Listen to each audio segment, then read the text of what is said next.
The 60s started for me with John F. Kennedy's campaign and election. Assassinations and war would soon radically change the course of the decade. Civil rights movement finally reached national consciousness with passage of the Civil Rights Act of 1964, but within months of becoming law, the Gulf of Tonkin Resolution committed the United States to a full-scale war in Vietnam.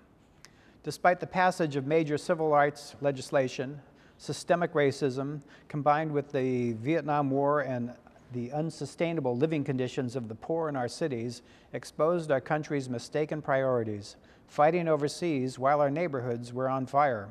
1968 is the pivotal year in the long 60s. Martin Luther King Jr. was assassinated on April 4th. The day after, violence erupted in downtown Washington, leaving hundreds of burnt-out buildings in commercial districts and residential areas that would not be rebuilt for decades.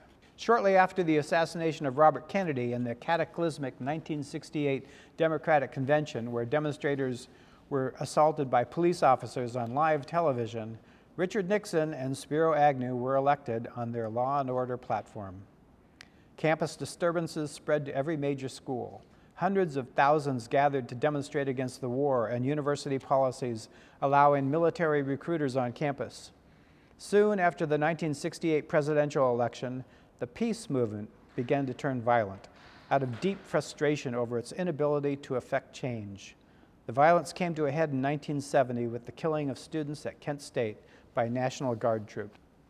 Part 2, Chapter 2. In the 70s, more critically and financially successful, predominantly white mainstream artists continued to adhere to color school rules and ignore current events. But a few, notably women and artists of color, were beginning to work outside the system in unorthodox, non-traditional, or collaborative art forms to pursue socio-political engagement. Less orthodox abstractions were beginning to be made by three African-American artists, Alma Thomas, Carol Sockwell, and Kenneth Victor Young. Each borrowed what they wanted from the color school and moved on, though they did carefully avoid addressing race, gender, and politics in their art. Thomas was the first graduate of Howard University's Fine Arts program in 1924. She taught in DC public schools for 38 years while taking painting classes from Robert Gates and Ben Summerford at American University. In the 1960s, finally retired from teaching, she came under the influence of Washington Color School artists like Kenneth Noland and Gene Davis. Thomas went on to achieve great critical success with her dynamic, rhythmic, geometric compositions of thickly applied strokes of color against white backgrounds. Her painting here appears to owe much to Gene Davis's stripes, but she has clearly departed from the color school through her expressive gestural application of paint. She eventually earned a one-person show at the Whitney Museum of American Art, the first black woman so honored. This early work by Carol Sockwell still owes a great debt to minimalism, then a developing movement parallel to color field painting. Minimal art was abstract, large-scale, and exhibited an extreme simplicity of form. It was made primarily by white male artists. Sockwell would soon abandon minimalism, traveling back in time to gestural abstraction. Beginning around 1973, Sockwell worked only on paper, creating his highly individualized signature lyrical and elegant works with charcoal, pencil, and pastel, until his suicide after his well-reviewed opening at the Washington Project for the Arts in 1992. Kenneth Victor Young similarly avoided mixing race and art, saying, "An artist is an artist and his color has nothing to do with it. I don't like labeling a man a black artist." Young frequently argued with Jeff Donaldson, one of the pioneers of the black arts movement of the 60s and 70s, and the chair of Howard University's art department, which was producing more socially and politically active artists than the region's other educational institutions. As curator Dexter Wimberly wrote, quote, "It took courage, focus, self-awareness, and ambition to be a black artist making abstract paintings at that time." The black arts movement had a manifesto that expected artists to reflect the beauty of their community in no uncertain terms.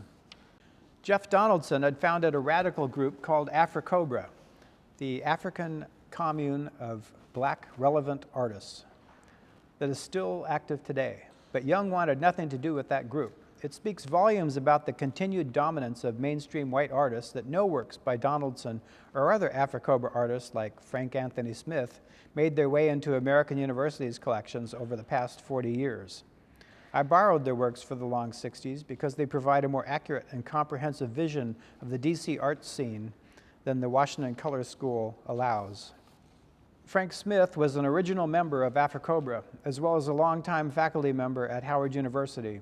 His paintings, on first sight, give the impression of expressionist brushwork and three-dimensional objects making aggressive attacks on the picture plane. Rather, when you get closer, they are amazing demonstrations of trompe-l'oeil, still life, though not very still. Donaldson and Smith introduced provocative ideas in their art and weren't being collected by museums. Even Howard University's museum does not have a Jeff Donaldson in its collection. And neither were the works of less political African-American abstract artists like Young being collected at the time, with a few notable exceptions. Two African-American artists whose work managed to be somewhat figurative, non-political, and find homes in museums were Alan Big Al Carter and Franklin White. I was graduate teaching assistant at American University in 1975 when Big Al was a student. He was a one-man band. He broke all the rules and decibel levels with his voice and his music and his all-embracing good humor.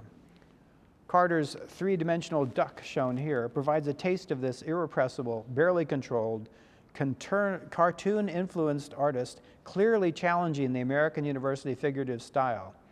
Carter taught for 30 years in alternative schools in Arlington County and set a powerful model for creativity in the community. His work eventually made its way into both the Watkins and Corcoran Legacy collections. Franklin White received his BFA and MFA at Howard University and taught at the Corcoran School of Art for 30 years. This 7 by 14-foot painting is so large it had to be painted in the Corcoran's Hemicycle Gallery in advance of his one-person exhibition there in 1973. It did not leave storage for almost 50 years. White's paintings did not overtly engage in social or political commentary. Instead, he gave us this immense, bold, vibrant, beautiful still life, celebrating the domestic details of life around him in a most dramatic, transcendent, and, I think, ultimately political fashion. Another artist associated with the Corcoran at this time was Carol Brown Goldberg. Goldberg's primary influences as a Corcoran student were Gene Davis and Tom Green, who, along with Nicholas Krushnick at the University of Maryland, encouraged her signature technique of outlining color-saturated shapes in black. Goldberg also credits Corcoran faculty members Franklin White and Chris Muellert for introducing her to the work of William H. Johnson, her direct inspiration for blue bricks, shown here.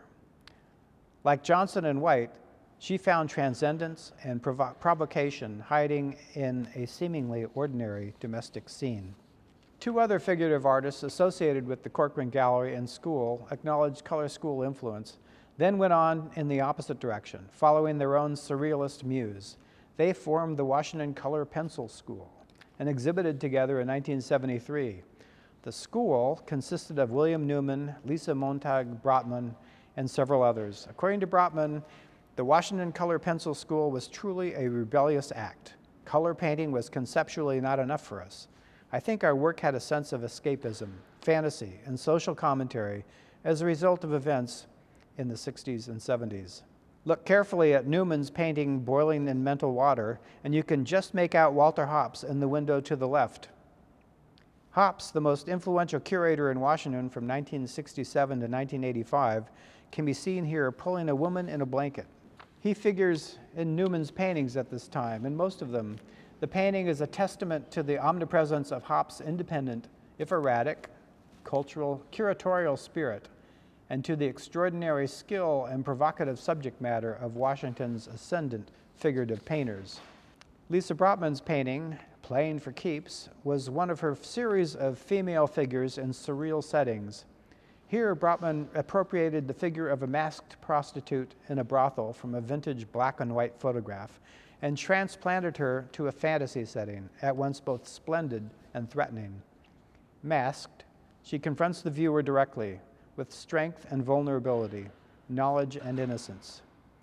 Feminist art historians Mary Garrett and Norma Browdy offered a definition of feminist art that called for images explicitly directed towards achieving female liberation and empowerment. Following this definition, I could find very few feminist painters represented in our collections.